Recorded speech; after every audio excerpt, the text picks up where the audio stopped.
نبی پاک صاحب الالاق سید عالم صلی اللہ علیہ وسلم نے فرمایا کہ ایک شخص رات کو ارادہ کر کے سویا تھا کہ سویرے تہجد پڑھوں گا۔ ایک تو وہ ہے جس کا ارادہ ہی کوئی نہیں، فجر پڑھنے کا بھی ارادہ ہی نہیں، سرے سے پروگرام ہی نہیں۔ اس کو پتہ چل گیا کہ ڈاکٹر نے کہا تھا 7-8 گھنٹے سونا ہے، تو اب وہ ٹائم دیکھ رہا ہے 2 بجے سو رہا ہوں، 10 بجے اٹھ جاؤں گا۔ اس کی بیچ میں نیند ہے، صحت ہے، ڈاکٹر کی تنبیہ ہے، پر فجر تو شامل ہی نہیں۔ حالانکہ اس بات کو اچھی طرح سمجھ لیں، اگر آپ کا فجر پڑھنے کا ارادہ ہے اور 4 بجے کا 3:45 بجے کا آپ نے الارم لگا لیا ہے، تو 2 دن آپ کو الارم جگائے گا، تیسرے دن آنکھ خود بخود کھل جائے گی۔ انسان کی نفسیات ہوتی ہے کہ 2 دن وہ کسی چیز بھی اپنی عادت کو سونے جاگنے میں پکا لے تو تیسرے دن وہیں اس کا وہ مزاج بن جاتا ہے۔ تو اگر نیت ہی نہیں، ارادہ ہی نہیں، پروگرام ہی نہیں، تو کیسے آنکھ کھلے گی؟ بلکہ پھر تو یہ ہوتا ہے کئی دفعہ آنکھ کھل بھی جاتی ہے، بندے اٹھ بھی جاتے ہیں پر اٹھتے ہی نہیں، نماز کا وضو ہی نہیں کرتے، آگے بڑھتے ہی نہیں، ہمت ہی نہیں کرتے۔ لیکن حضور کیا فرما رہے ہیں؟ کریم محبوب علیہ السلام فرمانے لگے جس کا تہجد پڑھنے کا ارادہ تھا لیکن نیند غالب آ گئی، اٹھ نہیں سکا۔ حضور فرماتے ہیں نیند تو اب اس نے پوری کر ہی لی ہے نا، پر ارادہ تھا تہجد پڑھنے کا۔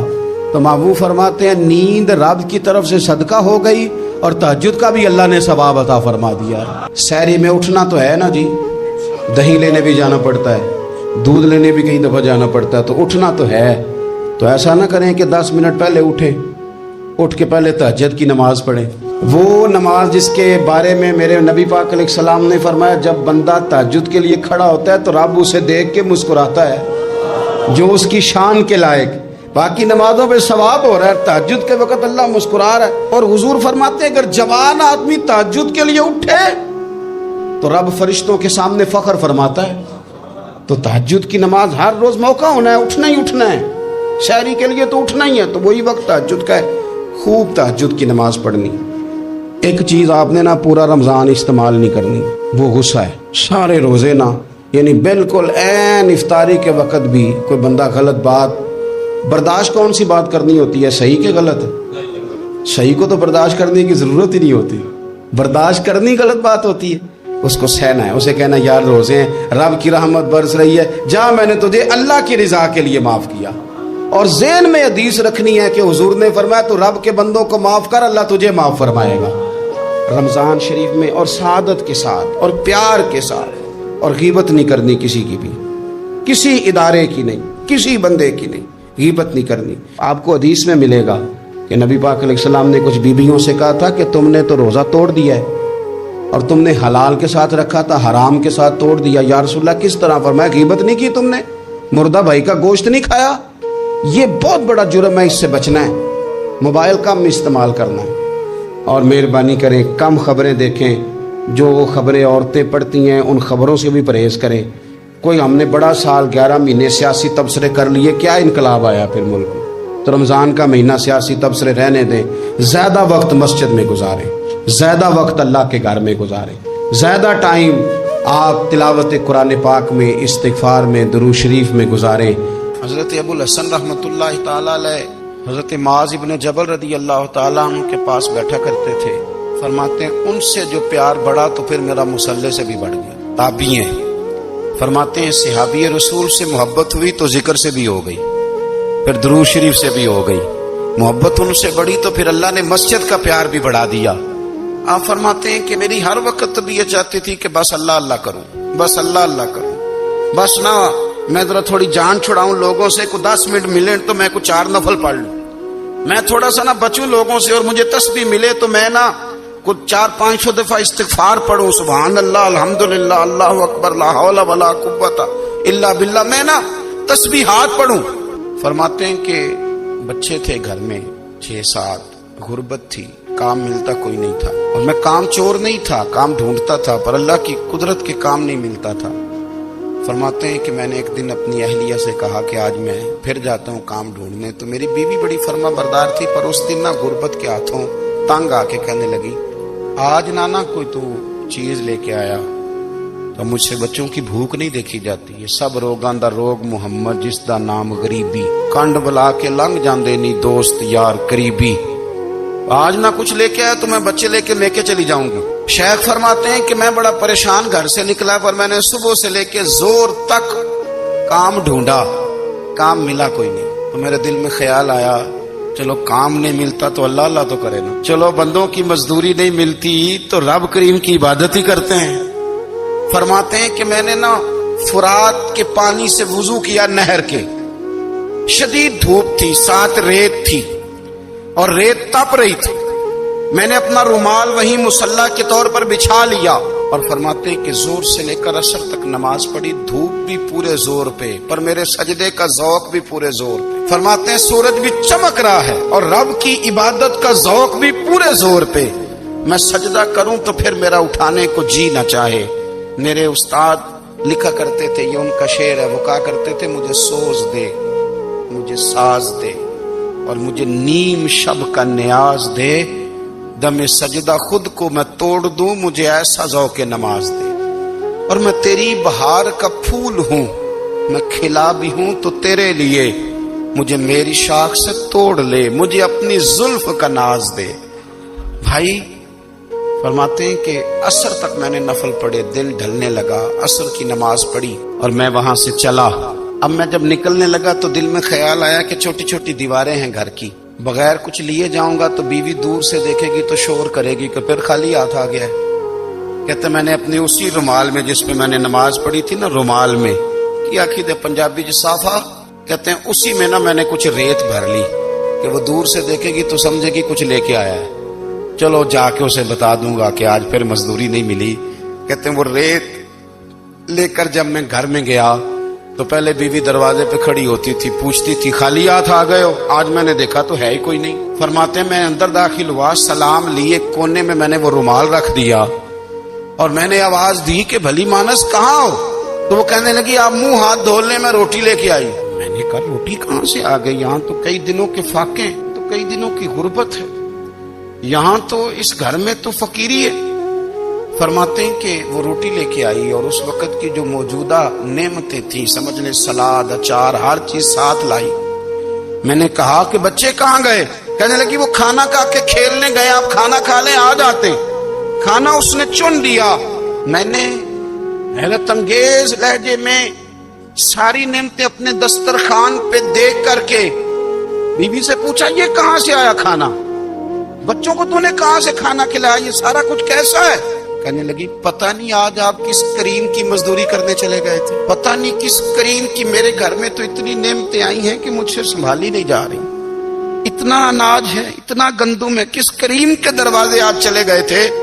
یہ کہتے کہتے وہ اٹھی اور اٹھ کر کے کہنے لگی پہلے بڑا کچھ آیا تھا, اب کیا لے آئے ہو.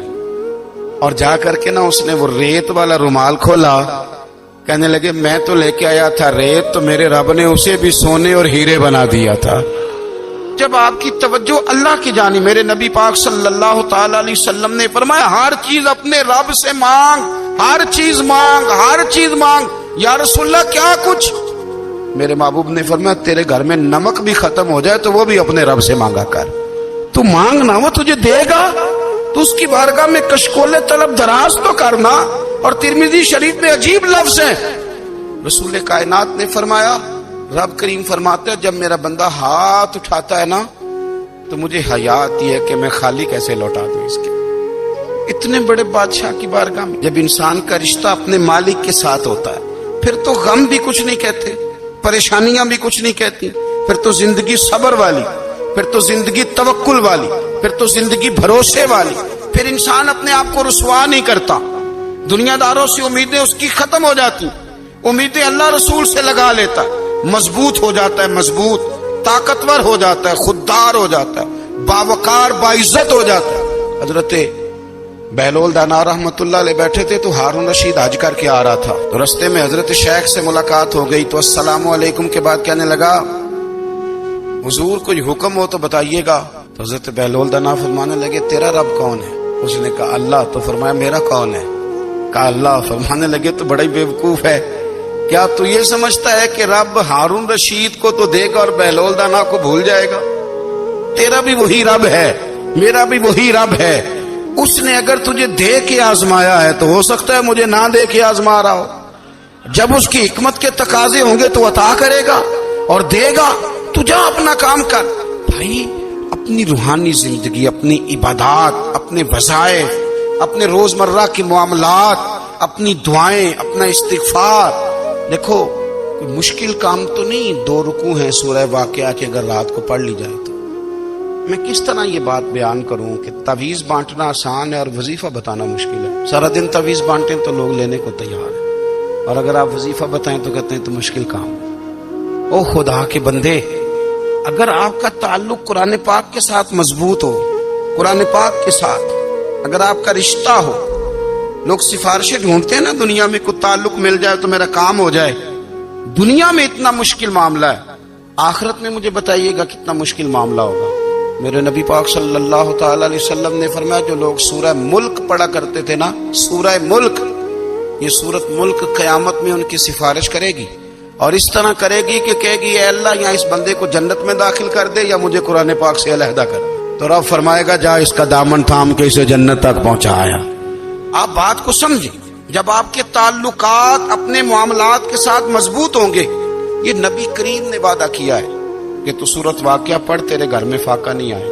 حضرت عبداللہ ابن مسعود رضی اللہ تعالیٰ عنہ بیمار تھے تو حضرت عثمان غنی رضی اللہ تعالیٰ عنہ تیمارداری کے لیے تشریف لے گئے اور جا کر کے کہا کہ آپ بڑے بیمار ہیں، آپ کی بیٹیاں زیادہ ہیں، میں چاہتا ہوں کہ خزانے میں سے کچھ مدد کروں. تو سیدنا عبداللہ ابن مسعود رضی اللہ تعالیٰ عنہ اٹھ کے بیٹھ گئے اور کہنے لگے امیر المومنین، اللہ آپ کو میری طرف سے میری بیٹیوں کی طرف سے بہتر صلہ دے. میری بیٹیوں کو کسی خزانے کی ضرورت نہیں، میں نے انہیں خزانہ دے دیا ہے. کہا جناب آپ نے کون سا خزانہ دیا ہے، میں آپ کے مالی معاملات کو جانتا ہوں. تو فرمانے لگے امیر المومنین، میرے نبی کریم نے فرمایا ہے جو سورت واقعہ پڑھے اسے کبھی فاقہ نہیں آتا. میں نے بیٹیوں کو یاد کرا دی ہے، یہ خزانہ میں نے انہیں دے دیا ہے. وہ سارے والدین سنیں جو بیٹیوں کے لیے پریشان رہتے ہیں. حضرت عبداللہ ابن مسعود نصیحت کر رہے ہیں، فرمانے لگے میں نے سورت واقعہ یاد بھی کرا دی ہے، پڑھنے کی عادت بھی ڈال دی ہے. حضور نے فرمایا ہے جو سورت واقعہ پڑھے اسے فاقہ نہیں آتا. کہنے لگے چاند تو اپنی جگہ چھوڑ سکتا ہے، سورج گر سکتا ہے، تارے ٹوٹ سکتے ہیں، پر مدینے والے رسول کی بات غلط نہیں ہو سکتی. حضور نے فرمایا فاقہ نہیں آئے گا تو انشاءاللہ کبھی بھی نہیں آئے گا. کرنے کا کام یہ ہے کہ ہم اپنے معاملات، اپنی عبادات، اپنی دعائیں، کبھی 10 منٹ عادت ہو جائے نا دعا مانگنے کی علیحدہ سے رات کو. حضور نے فرمایا جو فرض نماز کے بعد دعا مانگے اللہ اس کی قبول کر لیتا ہے. نبی پاک صلی اللہ تعالی علیہ وسلم نے فرمایا اللہ مسافر کی دعا قبول فرماتا. حضور نے فرمایا اللہ مظلوم کی دعا قبول فرماتا.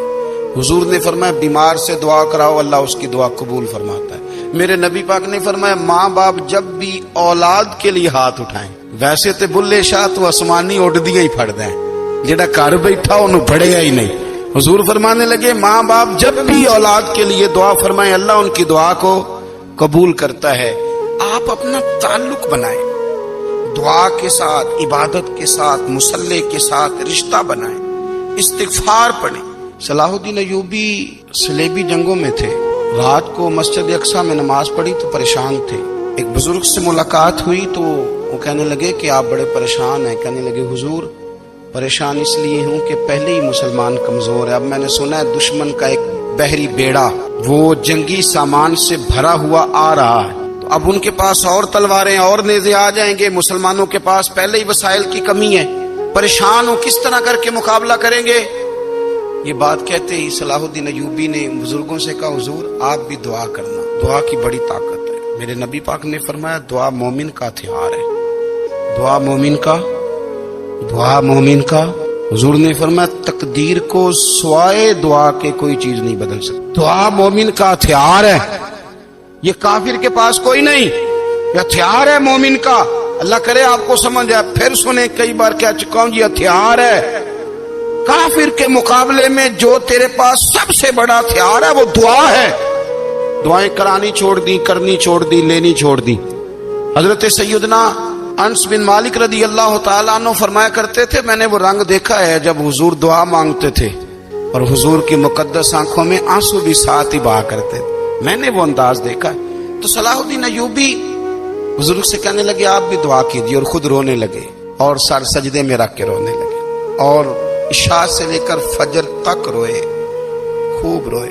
صبح وہ بزرگ آئے تو صلاح الدین ایوبی کا خوبصورت اور ہنستا ہوا چہرہ دیکھا. کہنے لگے آپ بڑے خوش ہیں, رات تو میں نے بڑے روتے ہوئے دیکھا تھا. تو کہنے لگے حضور وہ جو بحری بیڑا آ رہا تھا نا وہ پانی میں ڈوب گیا ہے, اب وہ نہیں آ رہا, ابھی خبر آئی ہے تو میں بڑا خوش ہوں.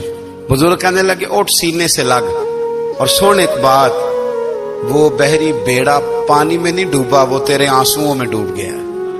وہ جو تو رات رویا ہے نا رب کریم کی بارگاہ میں تو وہ ڈوب گیا ہے. بھائی اپنا مصلے کا, عبادت کا, وظائف کا, اللہ اللہ کا سلسلہ اس کو مضبوط کرے, اپنی دعاؤں کے تعلق کو مضبوط کرے.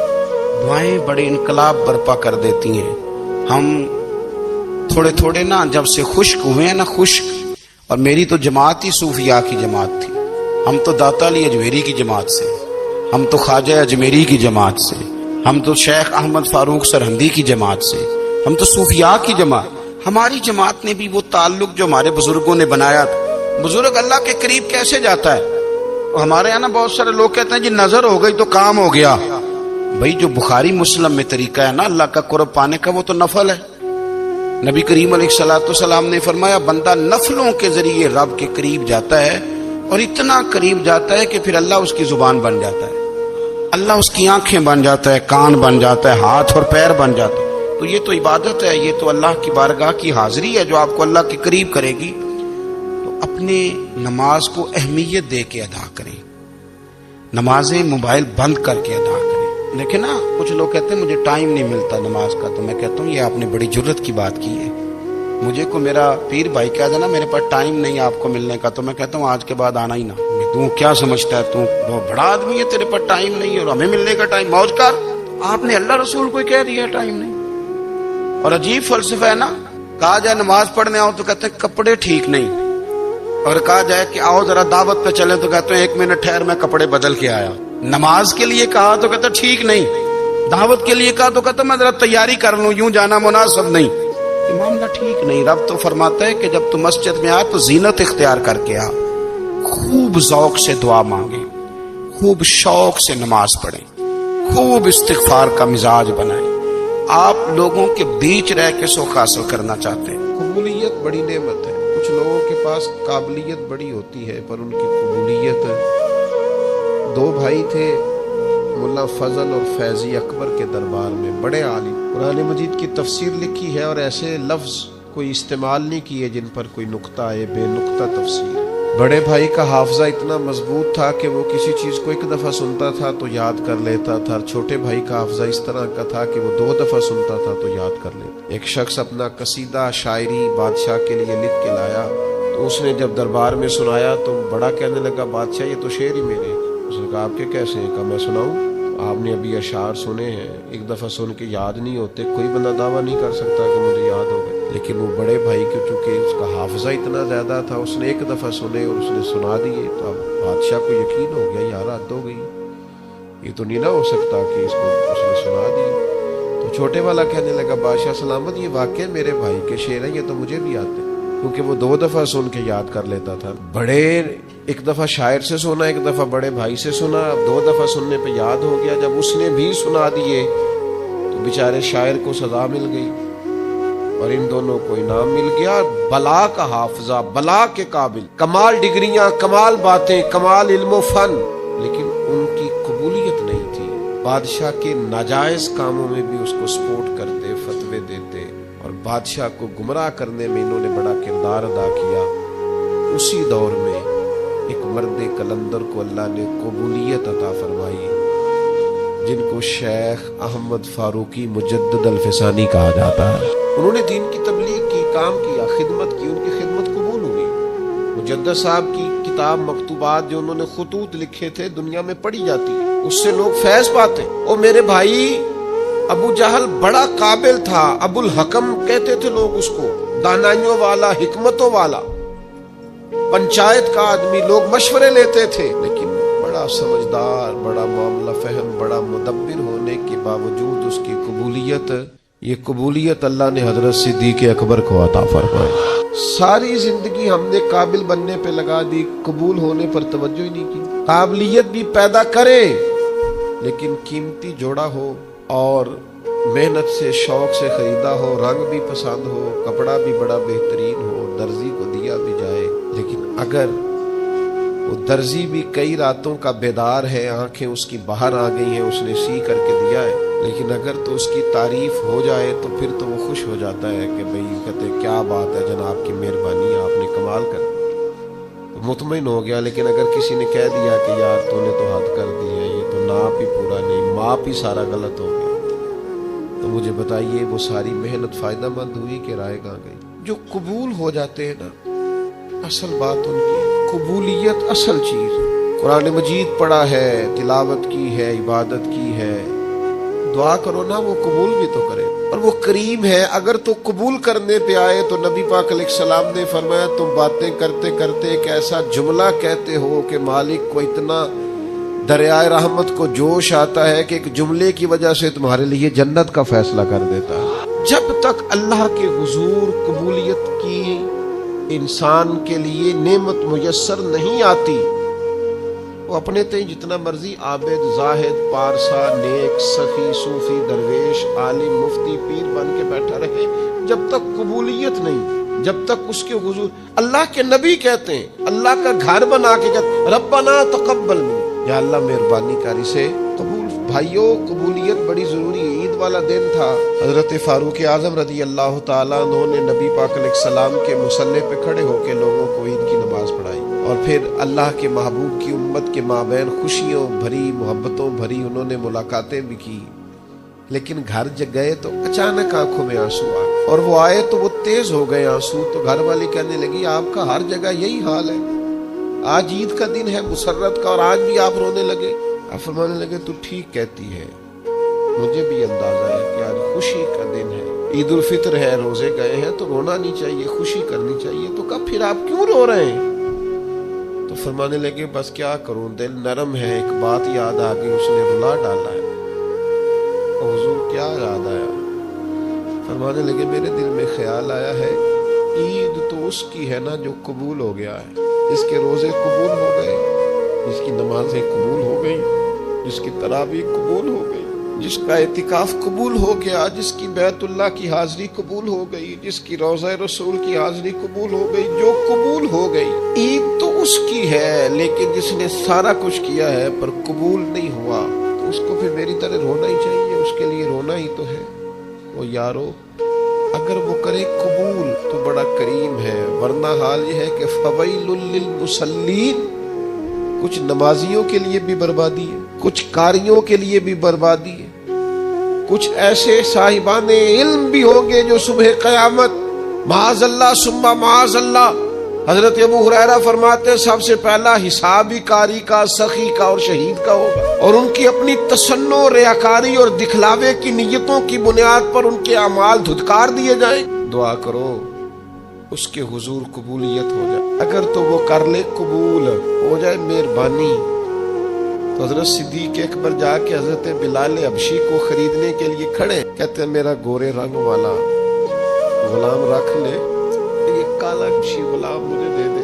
تو وہ حضرت بلال جس کے غلام تھے وہ کہنے لگا اگر میں ساتھ پیسے بھی مانگوں تو کہا جتنے تو کہے پیسے بھی دوں گا، پڑھا لکھا خوبصورت غلام بھی دوں گا، پر یہ حبشی نسل سیدنا بلال مجھے دے دے۔ تو وہ شخص کہنے لگا ابو بکر سیاڑے تاجر ہو، زندگی تجارت میں گزری ہے، کیسا سودا کر۔ حضرت صدیق رو پڑے، کہنے لگے تمہیں اس حبشی کی شان کا نہیں نہ پتا، یہ قبول ہو گیا ہے، یہ قبول ہو گیا ہے، جو تو ہو گیا نا قبول، جس کی تو ہو گئی قبولیت، جس پر تو ہو گیا فضل، تو وہ تو نجات پا گیا اور فلاح پا گیا۔ لیکن قابل بڑا تھا، قیمتی بڑا تھا، رنگ بڑا خوبصورت تھا، قد بڑا اونچا تھا، اور باتیں بڑی آتی تھی، پر قبولیت نصیب اگر وہ مہربانی کرے، اگر وہ رحمت کرے، اگر وہ عطا کرے اور وہ کہہ دے کہ تو قبول ہے، تو پھر تو بات بن گئی۔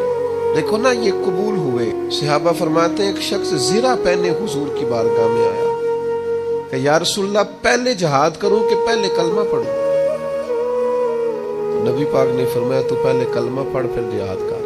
نے کلمہ پڑھا، جہاد کیا، شہید ہو گئے، حضور اس کے سرانے کھڑے ہیں، دیکھو قبول ہو گیا۔ یہ دیکھو سرانے حضور کھڑے، ابھی آیا تھوڑی دیر